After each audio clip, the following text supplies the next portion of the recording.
네, 안녕하십니까. 5월 6일 모닝브리핑 시작하겠습니다. 지난밤 뉴욕 증시는 시장 금리 급등세의 영향으로 큰 폭의 조정을 보였습니다. S&P 500과 다우가 3%대의 조정을 나타낸 가운데 기술주 중심의 나스닥은 4.99% 내리면서 2020년 9월 이후 가장 큰 일일 하락률을 기록했습니다. 필라델피아 반도체 지수도 5% 급락했습니다. 벤치마크 금리인 미 국채 10년물은 오늘 하루에만 10bp 이상 오르면서 3년 반 만에 3% 선을 돌파했습니다. 통상 금리가 상승할 경우 투자 비용 증가 우려가 반영되며 주식시장에 부담이 됩니다. 달러 인덱스도 1%가 넘게 뛰었고 국제 유가 역시 유럽의 러시아산 원유 금수 조치 소식에 힘입어 이틀째 오름세를 보였습니다. 금융시장 전반이 큰 변동성을 보인 원인은 다음과 같습니다. 첫째, 연준의 정책 실패 가능성이 부각됐습니다. 전일 연준은 FOMC 개최를 통해 50bp 금리 인상 단행과 양적 긴축 스케줄을 공개하는 등 인플레이션 억제를 위한 조치를 내놓았습니다. 그러나 일각에서 주장되던 75bp 금리 인상 가능성에 대해서 파월 연준 의장은 회의적인 입장을 내비쳤습니다. 당일 미국 주식시장은 연준의 온건한 통화 정책에 반색하며 급등세를 나타냈고 시장 금리는 하향세를 보였습니다.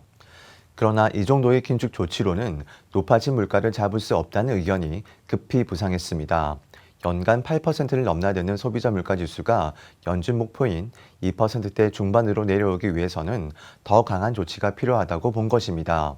이로 인해 시장 금리는 연준의 정책금리 전망을 더욱 높여 잡으며 급등세를 보였고 증시 또한 낙폭을 확대했습니다. 둘째, 고물가에 따른 경기 침체 위험이 있습니다. 연준의 물가 통제가 실패한다면 경제 전반의 비용 자극을 통해 경기가 위축될 수 있다는 전망이 지속 제기되고 있습니다. 실제 지난 미국 1분기 GDP는 마이너스 성장을 보인 바 있습니다.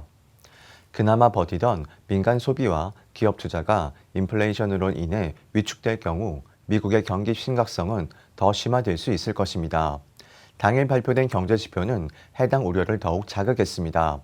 미국 노동부가 발표한 1분기 미국 산업 생산성은 전기 대비 연율 7.5% 감소하며 시장 예상치 5.3% 감소를 크게 밑돌았습니다. 더불어 해당 수치는 1947년 이후 가장 큰 하락률로 확인됩니다. 함께 발표된 노동 비용은 11.6% 급등하며 인플레이션 전망을 더욱 어둡게 했습니다. 당분간 5월 FOMC 결과를 두고 시장의 논란은 분분해질 전망입니다. 이에 따른 증시 변동성 또한 불가피할 것으로 사료됩니다. 다만 선제적인 조정폭이 적지 않았음을 감안한다면 추가적인 낙폭은 제한될 것으로 보입니다. 특히 국내 증시의 경우 P 밸류에이션 레벨이 9.1배 수준으로 팬데믹 당시의 8.8배에 근접해 있습니다. 이를 고려할 시 섣불리 투매에 나서기보다는 조금 더 관망을 해볼 가치가 있겠습니다. 더불어 중장기 관점에서 낙폭 과대 대형주를 분할 매수하는 방법도 충분히 검토 가능하겠습니다. 이상 모닝 브리핑 마치겠습니다. 감사합니다.